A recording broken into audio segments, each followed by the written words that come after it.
تعریفیں اس اللہ تعالیٰ کے لیے ہیں جس اللہ وحدہ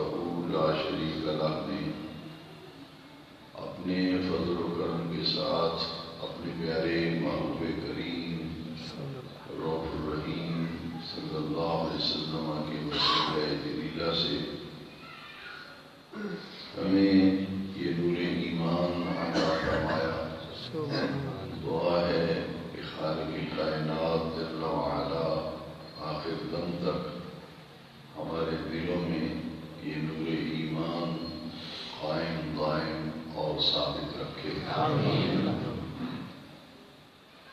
حاضرین محترم، جمعۃ المبارک کا یہ نورانی اجتماع ہے اور یہ ربیع الاول شریف جو آقا کریم صلی اللہ علیہ وسلم کے میلاد شریف کا مہینہ ہے، پوری آب و تاب کے ساتھ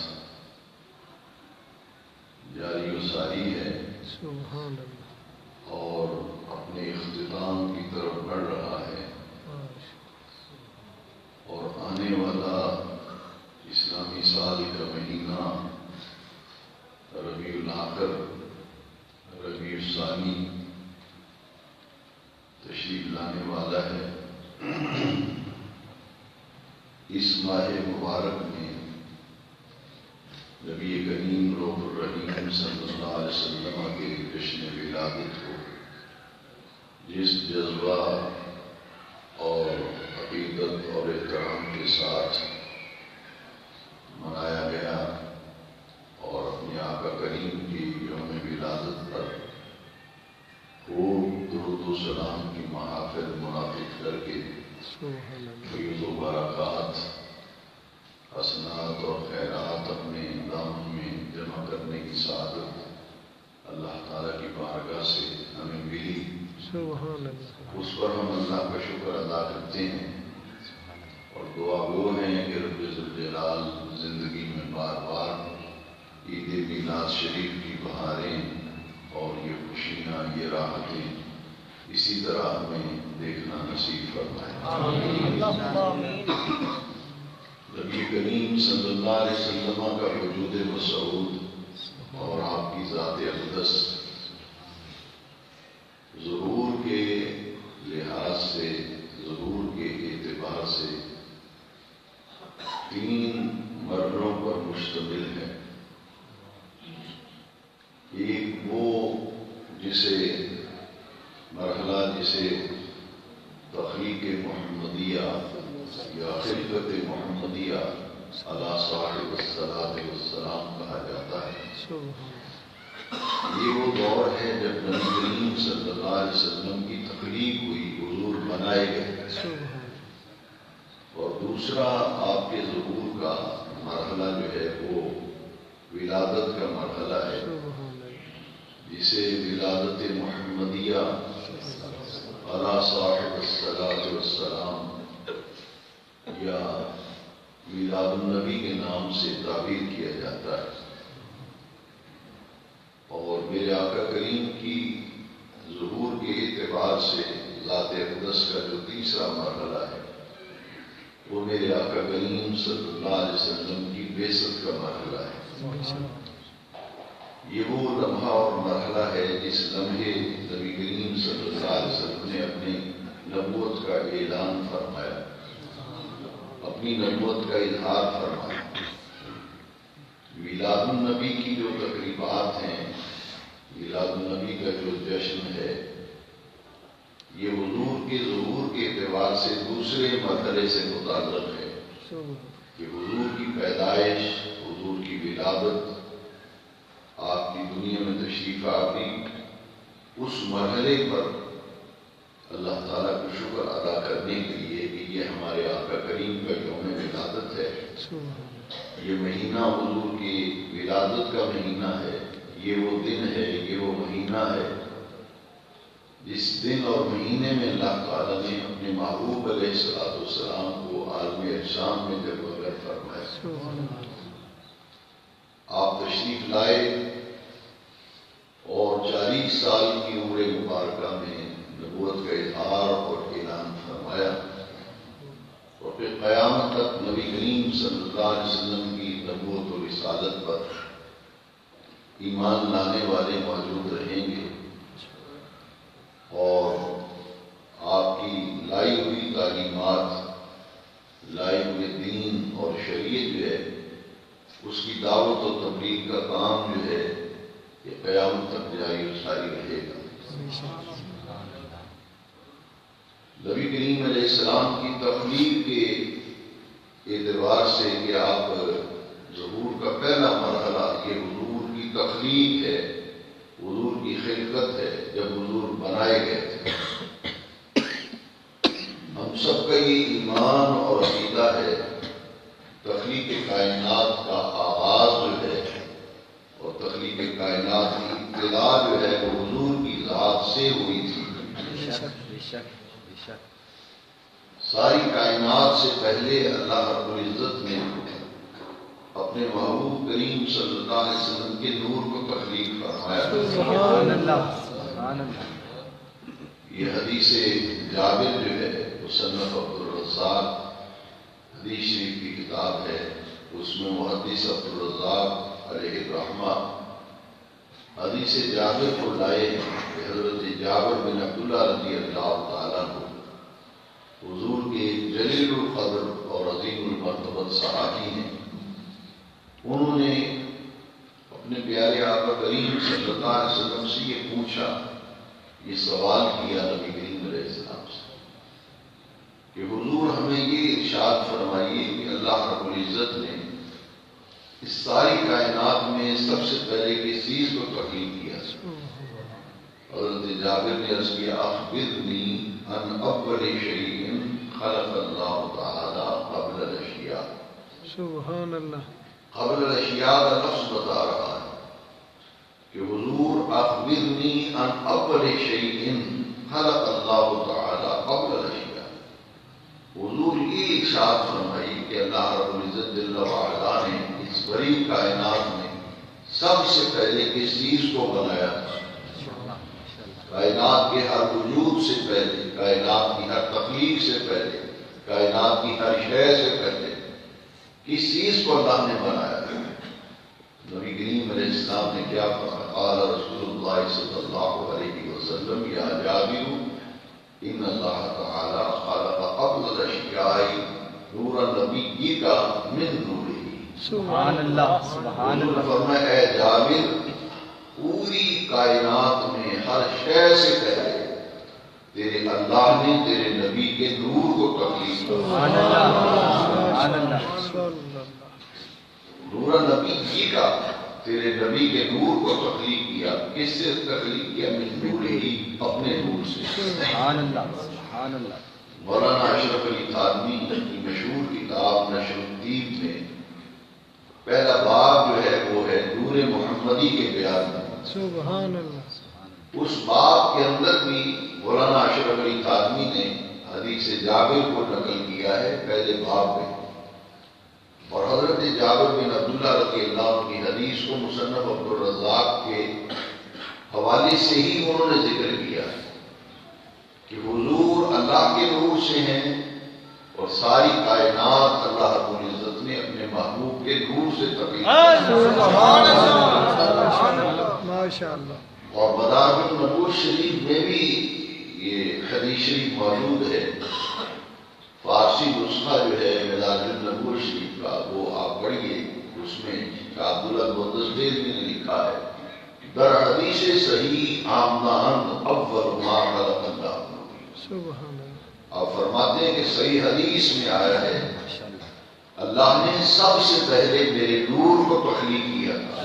سبحان اللہ۔ تو تخلیق کائنات کی ابتدا اور آغاز جو ہے وہ نبی کریم علیہ السلام کے نور مبارک سے کیا ہے۔ سبحان اللہ۔ تو خلقت کے اعتبار سے، تخلیق کے اعتبار سے حضور اول ہے، بے شک، بے شک۔ خلقت کے اعتبار سے، تخلیق کے اعتبار سے حضور اول ہے۔ یہ آپ کی تخلیق کا مرحلہ ہے۔ باقی رہا یہ کہ وہ نبوت جس کا اظہار 40 سال کی عمر مبارک میں فرمایا تھا، یہ نبوت کب سے ہے؟ کیونکہ 40 سال کی عمر میں حضور کو نبوت عطا نہیں کی گئی، نبوت ملی نہیں، بلکہ یہ تو وہ نبوت جو پہلے سے عطا کی ہوئی تھی، اس نبوت کا اظہار اور اس نبوت کا اعلان نبی کریم علیہ السلام نے 40 سال کی عمر مبارک میں فرمایا۔ اب حضور کب سے نبی ہیں؟ پھر یہ سوال پیدا ہوتا ہے کہ اس نبوت کا اظہار اور اعلان 40 برس کی عمر مبارک میں کیا تھا، تو یہ نبوت کب سے آ رہی تھی؟ شک یہ سوال نبی کریم صلی اللہ علیہ وسلم کے صحابہ نے حضور سے کیا تھا. اس کے لیے میں آپ کو حوالہ بھی عرض کر دیتا ہوں. ماشاءاللہ ماشاءاللہ. یہ جامع ترمذی کے اندر سیاست میں یہ حدیث شریف موجود ہے. صحابہ کرام کے سوال کرنے کا انداز ذرا یہ دیکھیے. متا وجبت لک النبوۃ یا رسول اللہ. اور دوسری جگہ جو روایت ہے وہاں لفظ ہیں متا مسترد یا رسول اللہ. متا وجبت لک النبوۃ، اس کا معنی یہ ہے حضور آپ کو اللہ نے نبی کب بنایا، آپ کب سے نبی ہیں، آپ کو نبی کب بنایا گیا. اور دوسری روایت میں جو مسترد کا لفظ ہے متا مسترد یا رسول، حضور کی جو نبوت کی مسند ہے اس پر اللہ تعالیٰ نے آپ کو کب جلوہ گر فرمایا. سبحان اللہ. سوال ایک ہی ہے، الفاظ اگرچہ روایت کے اندر دو مختلف ہے لیکن معنی بھی ایک ہی ہے. آپ کب نبی بنے، آپ مسند نبوت پر کب بٹھائے گئے، سوال تو ایک ہی. اب حضور نے جواب کے ارشاد فرمایا. جامع ترمذی سیاستہ کے حوالے سے نوٹ کر لیجیے کہ حضور نے فرمایا کنت نبیا وآدم بین الروح والجسد. سبحان اللہ سبحان اللہ سبحان اللہ. ترمذی میں یہ الفاظ ہے اور دوسری جگہ جو روایت کے الفاظ ہے کنت نبیا وآدم بین الماء والطین، دوسری جگہ یہ الفاظ ہے لیکن دونوں کا معنی اور مفہوم جو ہے وہ قریب المعنی ہے. وہاں یہ معنی ہے کہ میں اس وقت بھی نبی تھا جب آدم علیہ نبی علیہ السلام پانی اور مٹی کی منزلیں طے کر رہے تھے. سبحان اللہ. آپ کی تخلیق اور آپ کی خلقت ابھی مکمل نہیں ہوئی تھی. پہلی حدیث کا بھی روایت کے الفاظ کا بھی مفہوم ہے اور دوسری روایت کے الفاظ کا بھی مفہوم ہے. کبھی تو آپ کا وجود جو ہے وہ پوری طرح تخلیق بھی نہیں کیا گیا تھا. روح اور جسم کے درمیان تھے، پانی اور مٹی کی منزلیں طے کر رہے تھے. کون تو نبی کا، میں اس وقت بھی نبی تھا. لہذا آدم علیہ السلام کی تخلیق سے پہلے بھی حضور کی نبوت تھی. تو حضور نے فرمایا کن تو نبی و آدم بین الروح والجسد، وہ نبوت جو تخلیق آدم سے پہلے ہی حضور کو عطا کی گئی، اس نبوت کا اظہار اور اعلان جو ہے وہ نبی کریم علیہ السلام نے 40 سال کی عمر مبارک میں کی. سبحان اللہ سبحان اللہ. اب اس بات کو سمجھیے کہ آج کے جمعے کا جو مضمون ہے اور موضوع ہے اس کو سمجھیں کہ میرے نبی کریم علیہ السلام کی ذات، حضور کا وجود، یہ 3 مراحل پر مشتمل ہے. ایک حضور کا بنایا جانا، ایک حضور کا پیدا ہونا، دنیا میں تشریف لانا، تیسرا نبی کریم علیہ السلام کی نبوت کا اظہار اور اعلان کرنا. ماشاءاللہ ماشاءاللہ سبحان اللہ. یہ 3 مراحل میں سے حضور کا وجود مسعود گزرا. اور ایک ہے نبی کریم علیہ السلام کا تذکرہ، حضور کا ذکر. یہاں یہ بات سمجھنے کی ہے کہ ہر انسان کی ولادت اور پیدائش کے بعد اس کا ذکر شروع ہوتا ہے. یہ میں نہیں کہہ رہا، یہ اللہ کا قرآن کہہ رہا ہے. سنیے آیت کریمہ بھی سن لیجیے. یہ قرآن فرما رہا ہے هل أتى على الإنسان حين من الدهر لم يكن شيئا مذكورا. اللہ رب العزت جل وعلا قرآن مجید میں ارشاد فرماتا ہے کہ اے انسان، تجھ پر ایک وقت ایسا بھی گزرا ہے، ہر انسان پر ایک وقت ایسا گزرا ہے جب وہ قابل ذکر شے نہ تھا. بے شک اس کا کہیں ذکر ہی نہیں تھا، تذکرہ نہیں تھا، بیان نہیں تھا، اس کو کوئی پہچانتا نہیں تھا، اس کو کوئی جانتا نہیں تھا، اس کی کہیں شناخت نہ تھی. انسان کی جان پہچان، اس کا تذکرہ، اس کا بیان، اس کی شناخت اس کی پیدائش کے بعد ہے. وہ پیدا ہو تو اس کا ذکر شروع ہوتا ہے، جب پیدا ہی نہیں ہوا تو اس کا کائنات میں کہیں ذکر نہیں. اگر یہ تصور لے لیا جائے کہ نبی بھی انسان محل ہوتا ہے نبی بھی بس ایک عام بندوں کی طرح بندہ ہے، تو پھر یہ تصور جو ہے قرآن کی روشنی میں اگر غور کرے تو یہ باطل تصور ہے، یہ غلط تصور ہے، اس لیے کہ انسان محض وہ ہے جس کی پیدائش سے پہلے اس کی کوئی پہچان نہیں، اس کی کوئی شناخت نہیں، اس کو کوئی جانتا اور پہچانتا نہیں، اور میرے آقا ایسے عبد ہیں کہ ابھی دنیا میں میلاد ہوا نہیں، آدم بھی انہی کا ذکر کر رہے ہیں، وہ بھی انہی کا ذکر کر رہے ہیں، ابراہیم بھی انہی کا ذکر کر رہے ہیں، نبی اللہ بھی انہی کا ذکر کر رہے ہیں۔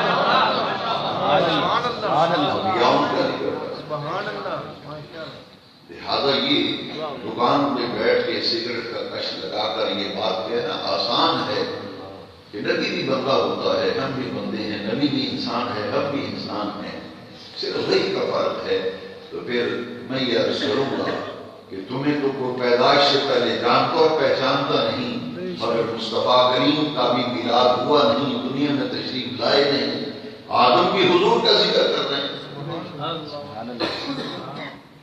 اور دیکھ لیجیے کہ حضرت آدم علیہ السلام کو جب جنت میں داخل کیا گیا تو حضرت آدم علیہ السلام جنت کے دروازے میں داخل ہو رہے، انسان محض وہ ہے جس کی پیدائش سے پہلے اس کی شناخت نہیں، اس کی پہچان نہیں، لیکن رسول معظم صلی اللہ علیہ وسلم ناطق وحی رسول اللہ بنے دائرۂ کائنات آمنہ کے لال، آپ کا یہ مقام اور مرتبہ ہے۔ پیدائش ابھی ہوئی نہیں، ولادت ابھی ہوئی نہیں، دنیا میں بھی تشریف لائے نہیں، پہلا بشر، پہلا انسان، پہلا آدمی اللہ کے نبی حضرت آدم علیہ نبی علیہ السلام جب جنت کے اندر داخل کیا گیا، رعا مکتوباً علی باب الجنت لا الہ الا اللہ محمد رسول اللہ۔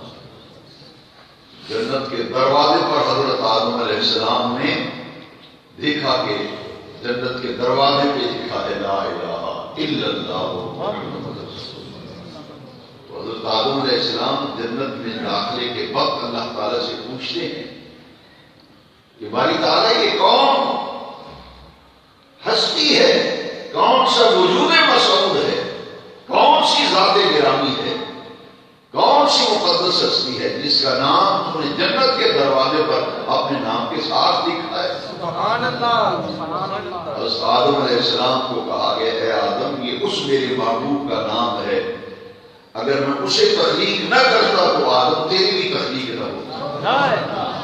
میں نے پوری کائنات ہست و بالا کو، پوری کائنات ہست و بود کو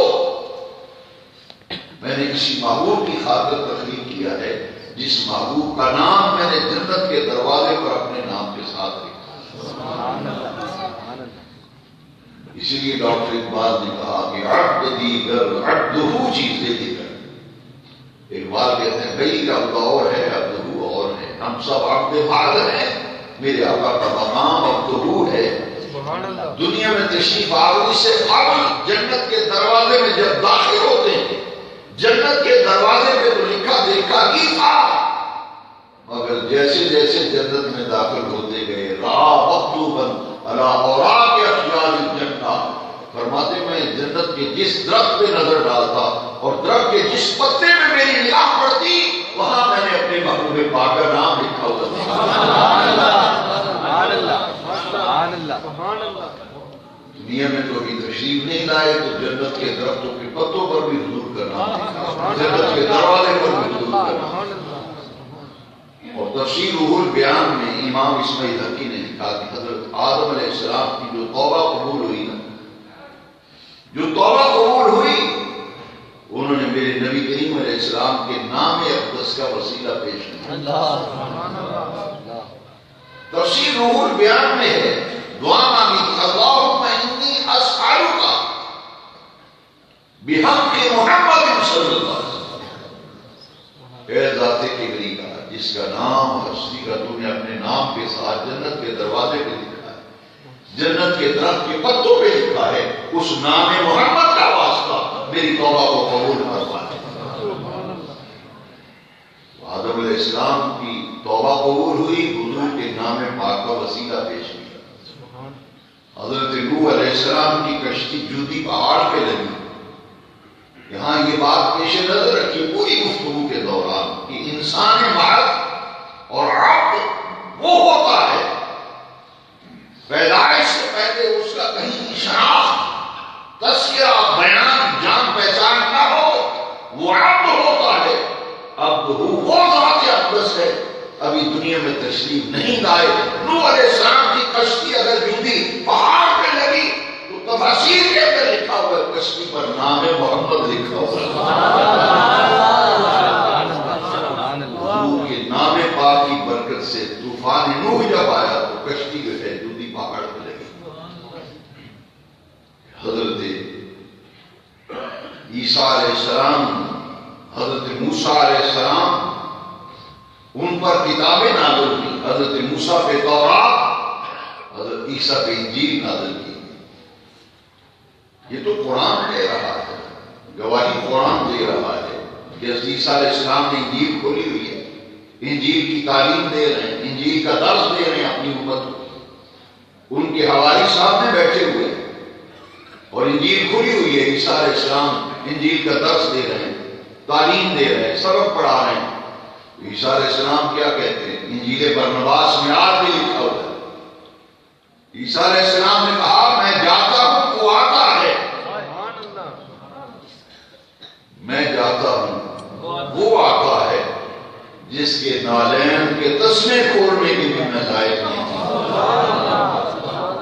اور آگے بڑی انجیل برنباس میں آج بھی حوالہ انڈر لائن اور اس کی شان یہ ہوگی جب وہ بگوڑے کے اندر ہوگا تو جدھر اس کی انگلی اٹھے گی چاند ادھر ہو جائے گا. جہاں انگلی حرکت کرے گی چاند ادھر کو ہوگا. نبی کریم علیہ السلام بگوڑے میں تھے.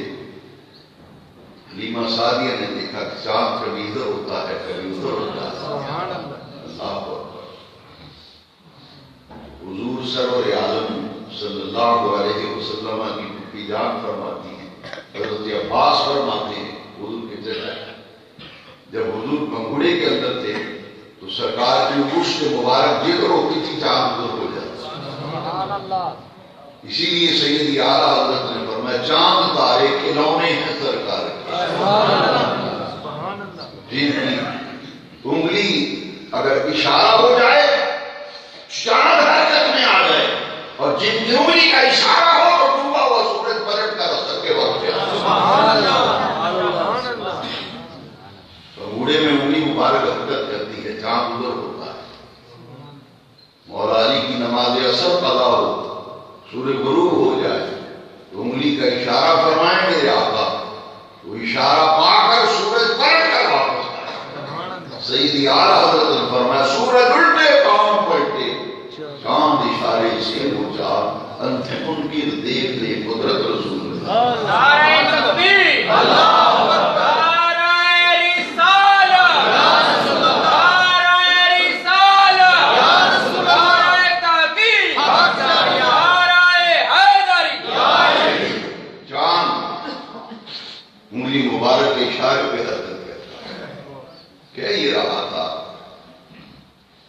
کہ عیسیٰ علیہ السلام انجیل کا درس دیتے تو حضور کا ذکر ہو رہا ہے اور قرآن گواہی دے رہا ہے. قرآن مجید میں عیسیٰ علیہ السلام نے جو بشارت دی تھی میں جاتا ہوں وہ آتا ہے، بڑی بلند و بالا شان کا مالک اور رسول آئے گا اور ان کا مقام اور مرتبہ اور عظمت شان یہ ہوگی کہ میں تو ان کے پاؤں میں پہنے والا نالین شریف اس کے تسمے جوتوں کے کھولنے کے بھی میں لائق نہیں ہوں. اور قرآن مجید میں اس بات کو کیسے بیان کیا؟ سنیے قرآن مجید کیا فرماتا ہے. حضرت عیسیٰ علیہ السلام نے بشارت دی تھی نبی کریم علیہ السلام مبشراً برسول یأتی من بعد اسمہ احمد. عیسیٰ علیہ السلام بشارت دے رہے ہیں میرے بعد وہ عظیم رسول جب اگر ہوں گے جن کا نامی اس میں گرامی احمد ہوگا. حضور کے دو ہی ذاتی نام ہیں، ایک محمد، یہ دو سے حضور کے ذاتی نام ہیں، باقی سب صفاتی نام ہیں. یہ دو نام کیوں ہیں؟ حضور نے فرمایا اسمی فی الارض محمد و اسمی فی السماء احمد. فرمایا آسمانی مخلوق میں میرا نام محمد ہے، زمینی مخلوق میں میرا نام محمد ہے. آسمانی مخلوق میں حضور کا اسم ذات احمد، زمینی مخلوق میں حضور کا اسم ذات محمد. یہاں ایک اور حدیث کے ساتھ ملا دیں تو مضمون تام مکمل ہو جائے گا. حضور نے فرمایا وزیران فی السماء و وزیران فی الارض. فرمایا دو وزیر میرے آسمانوں پر ہیں، دو وزیر میرے زمین پر ہیں. آسمان پر جو دو وزیر ہیں، ایک جبرائیل ایک میکائیل، اور زمین پہ جو دو وزیر ہیں، ایک کا نام ابو بکر ہے، ایک کا نام عمر. اس لیے نتیجہ کلام اور نتیجہ گفتگو یہ ہے کہ آسمان بھی سلطنت مصطفیٰ ہے، زمین بھی سلطنت مصطفیٰ ہے. آسمان پر بھی سلطنت مصطفیٰ ہے، زمین پر بھی سلطنت مصطفیٰ ہے. وہاں حضور کی عظمت کے پریرے اگر آسمانوں پہ لہرا رہے ہیں تو زمین پر بھی میرے مصطفیٰ کی عظمت کے پریرے لہرا. عیسیٰ علیہ السلام درس دیتے ہیں انجیل کا، ذکر ہو رہا ہے آمنہ کے لائق. پھر کیسے یہ بات مان لیں جی وہ بھی بندے جی میں بھی بندہ، تجھے کوئی جانتا پہچانتا نہیں. دنیا میں آنے کے بعد تیری پہچان شناخت شروع ہوئی. مصطفیٰ ابھی دنیا میں تشریف نہیں لائے، میلاد ابھی ہوا نہیں، عالم اسلام میں ذرہ ہوئے نہیں. ارے آدم بھی انہی کا ذکر کر رہے ہیں، نوح بھی انہی کا ذکر کر رہے ہیں، ابراہیم بھی انہی کا ذکر کر رہے ہیں، موسیٰ و عیسیٰ بھی انہی کا ذکر کر رہے ہیں. تو بھئی قرآن پڑھتے جائیں. قرآن کو قدم قدم پہ قرآن کی گواہی میں عرض کرتا ہوں. ورفعنا لک ورفعنا لک ذکر. یہ وہ محراب و منبر ہے، یہ وہ مسجد ہے جہاں قرآن و حدیث کے سوا کچھ نہیں کہا جاتا. تو قرآن کہہ رہا ہے رفعنا لک ذکر. فرمایا پیارے حبیب ہر کوئی آئے گا تو اس کا ذکر شروع ہوگا. پیارے محبوب ابھی آپ دنیا میں آئے نہیں، میں نے کائنات میں آپ کے ذکر کی دھومیں پہلے سے بجا دی. رفعنا ماضی کا صیغہ ہے اور معنی کیا ہے؟ محبوب کسی اور نے نہیں، نہ کسی عالم نے، نہ کسی پیر نے، نہ کسی سلاخہ نے، نہ کسی محقق نے، نہ کسی دانشور نے، نہ کسی اسکالر نے. محبوب تیرا ذکر کسی کا محتاج نہیں ہے. میں بے نیاز رب ہوں، میں نے بیان کیا ہے. رفعنا ہم نے بیان کر دیا. لاکا پیارے محبوب تیری خاطر ذکر اب تیرے ذکر. جس کے ذکر کو اللہ بلاتا ہے رفعنا لک ذکر. ہم نے محبوب بلند کیا، ہم نے بلند کیا. تو جلتا ہے تو جلے، ہم نے بلند کیا ہے. رہے گا یوں ہی ان کا چرچا رہے گا، بڑے خواب ہو جائیں. محبوب تو نہیں تھا تو تیرا ذکر کائنات میں تھا. تو آیا کائنات میں وہ ذکر جس کی دھومیں پہلے سے مچی ہوئی تھی. ان دھوموں کا مشاہدہ پھر پوری کائنات میں اپنی آنکھوں سے کیا. ایک ہے تقریر کا مرحلہ جب حضور بنائے گئے. دوسرا مرحلہ ہے میلاد النبی کا، ولادت محمدیہ علیہ صاحب. اسے 3-4 نام دیے جا سکتے ہیں: تخلیق مصطفیٰ، ولادت مصطفیٰ، بعثت مصطفیٰ. دوسرا مرحلہ تھا حضور کے میلاد کا. انبیاء حضور کا ذکر کرتے ہیں. تورات کے اندر مصطفیٰ کا ذکر، انجیل کے اندر مصطفیٰ کا ذکر، زبور کے اندر مصطفیٰ کا ذکر، حضرت ابراہیم کے صحیفوں میں مصطفیٰ کا ذکر. تبھی تو کعبے کی عمارت بلند ہو رہی تھی، مصطفیٰ کا ذکر ہو رہا تھا. یہاں ایک حدیث شریف حضور کے ساتھ ذہن میں رکھی. حضور نے فرمایا انا دعوت ابی ابراہیم و بشارت عیسیٰ. پتہ نہیں لوگ کس دنیا میں کھوئے ہوئے ہیں. بھئی قرآن و حدیث کو عظمت مصطفیٰ بیان کرنے کے لیے آیا مصطفیٰ نے فرمایا انا دعوت ابی ابراہیم، میں اپنے باپ ابراہیم علیہ السلام کی دعا ہوں. انا دعوت ابی ابراہیم وبشارت عیسیٰ، میں اپنے باپ ابراہیم علیہ السلام کی دعا ہوں، میں حضرت عیسیٰ کی بشارت ہوں، وہ رؤیا امی، اور اپنی ماں کا خواب ہوں. میرے آقا فرما رہے ہیں عیسیٰ علیہ السلام بشارت دے رہے ہیں، ابراہیم علیہ السلام رب کا گھر بناتے ہیں. حضور نے فرمایا انا دعوت، میں دعا ہوں، میں دعا ابراہیم ہوں. وہ دعا کیا ہے؟ رب کا گھر بن گیا. فرمایا پیارے خلیل مانگیے مزدوری، میرا گھر بنایا ہے اور بڑا اچھا بنایا ہے، مانگیے کیا مانگتے ہیں؟ عرش کی باری تعالیٰ کچھ معاوضہ اجرت مزدوری نہیں. ربنا تقبل منا انک انت السمیع. بس یہ بنانا ہی اپنی بارگاہ میں قبول فرمایا. فرمایا خلیل بنانا، گھر بنانا تو قبول کر لیا ہے، مگر اس کے بدلے میں کچھ مانگی. فرمایا اچھا یا اللہ کچھ دینا ہی ہے تو ربنا وابعث فیہم رسولا، ہماری تعالیٰ کو عطا فرمانا چاہتا ہے تو پھر میں تیری جناب میں ہی عرض کرتا ہوں میری اولاد میں مکہ شہر میں ایک بڑی عزتوں کا حامل، بڑے وقار کا مالک رسول بھیج دے. ربنا وابعث فیہم رسولا، ہم دعوت ابراہیم علیہ السلام کی دعا. تو گویا حضور تشریف لائے نہیں، کائنات میں مصطفیٰ کا ذکر پہلے ہو. بھئی ماں کے پیٹ میں بیٹی بیٹا ہو تو ماں باپ کو علم نہیں، پتہ نہیں بیٹا ہوگا کہ بیٹی ہو، علم ہی نہیں. یہ عبد محض ہے، یہ انسانی محض ہے کہ ماں کے پیٹ میں ہے تو ماں باپ کو علم نہیں کہ بیٹا ہوگا یا بیٹی. مگر میرے آقا ایسے عبدہو ہیں، حضور کی ذات ایسی عرفہ و اعلیٰ ہے، عبد دیگر عبدہو چیزیں دیگر ماں کے شکم کے اندر ہیں. حضرت عامر فرماتی ہیں میرے بطن اثر میں تھے، میرا چاند میرے بطن اثر میں تھا اور مجھے غیب سے آوازیں کانوں میں آتی تھی، اے آمینہ انکے حملت بسید العالمین، تیرے شکم کے اندر جو امانت کا قبر ہے، عرش والے رب نے تمام جہانوں کا اسے سردار بنایا ہے.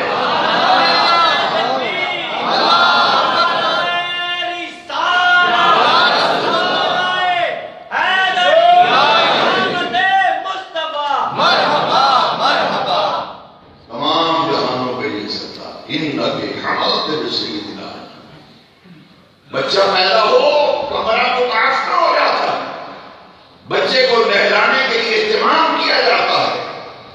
لیکن میرے آقا اقبال نے درست کہا عبد دیگر عبدہو چیزیں دیگر. عبد وہ ہے جس کی پیدائش ہو کمرہ متاثر ہو جائے.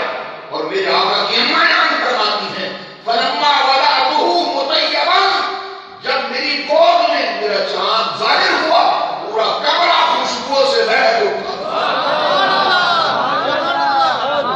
مطیبا حضور اپنے خوشبودار جسم اطہر کو لے کر دنیا میں تشریف لائے. ہم اپنے جسموں کو خوشبودار کرنے کے لیے مختلف اطریات کا سہارا لیتے ہیں، خوشبودار چیزیں استعمال کرتے ہیں. یہ انسان محض ہے اور عبد ہے. عبد وہ ہے جن کا میلاد ہوا تو جسم اطہر میرے آقا کا خوشبودار. فلما وضعته مطیبا مختونا مقبولا مدہونا، یہاں بچہ پیدا ہو نہلایا جاتا ہے. میرے مصطفیٰ کو عبد کامل ہیں، میرے آقا وہ انسان کامل ہیں. پوری کائنات میں حضور جیسا انسان نہیں، پوری بشریت میں حضور جیسا بشر نہیں. ارے بشر پیدا ہو، بندہ پیدا ہو، انسان پیدا ہو، اسے نہلانے کی ضرورت.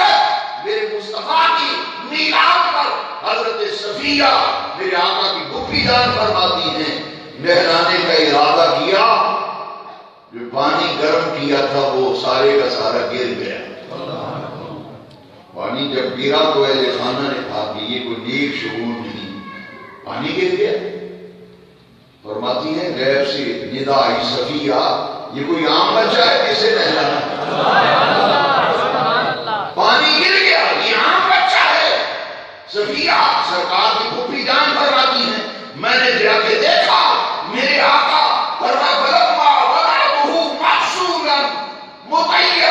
میں نے دیکھا میرے آقا کا جسم اطہر غسل فرما کے دنیا میں تشریف لائے۔ جسم خوشبودار ہے، غسل دینے کی ضرورت نہیں۔ فرماتی ہیں ولادت کے وقت بچے کی پیدائش کے وقت اس کی ناف کاٹی جاتی ہے، جسے پنجابی میں کہتے ہیں ناڑو کاٹنا۔ حضور کی پھوپھی فرماتی ہیں میں نے دیکھا، ارادہ کیا، پیدائش ہوئی ہے میرے بھتیجے کی، میں ناڑو کاٹوں۔ فرماتی ہیں ناڑو کاٹنے کا سامان لے کر جب آگے بڑھی تو میں نے دیکھا میرے آقا ناپوریدہ تشریف لائے، میرے آقا کی جسم اطہر میں ناپ تھی ہی نہیں۔ کیوں؟ وہ تشریف فرماتے ہیں ماں کے پیٹ میں ماں کا خون، بچے کی غلیظ خون ماں کا بچے کی غذا بنتا ہے۔ اللہ تعالیٰ نے اپنے محبوب کو اس کا بھی محتاج نہیں رکھا، کیونکہ عبد دیگر عبد ہو چیزیں دیگر، اللہ والو عبد اور ہے عبد ہو اور ہے۔ قرآن نے بھی اسی لیے کہا سبحان الذی اسریٰ بعبدہ، باقی سب عبد ہے، مصطفیٰ عبد ہو ہے۔ جسم کی خوشبو سرما لگایا جاتا ہے۔ فرماتی ہیں دیکھا کہ چشمان مبارک میں قدرتی سرمے کی تھاری پہلے سے مدہورن، پیدائش کے بعد بچے کی آنکھ میں دائی سرما لگاتی ہے۔ فرماتی ہے میں نے دیکھا آنکھوں میں پہلے ہی قدرتی سرمے کی دھاری موجود ہے، بالوں میں تیل لگایا جاتا ہے، نہلانے کے بعد کنگھی کی جاتی ہے۔ فرماتی ہیں میں نے دیکھا میرے آقا کے بال مبارک پہلے ہی تیل لگا ہوا ہے، کنگھی آقا کے بالوں میں بھری ہوئی ہے۔ مقبولاً مدہوناً مطیباً ساجداً للہ عز وجل۔ اور انسان اور عبد وہ ہے پیدائش کے بعد اسے بٹھائیں تو وہ گیند کی طرح لڑک جائے۔ مصطفیٰ نے پیدا ہوتے ہی رب کو سجدہ کیا۔ اس سے صفیہ فرماتی ہیں پیدائش کے بعد نبی کریم علیہ السلام کا سر اقدس سجدے میں ہے۔ وہ فرماتی ہیں آواز آ رہی تھی، بینی بینی آواز، مدھم آواز۔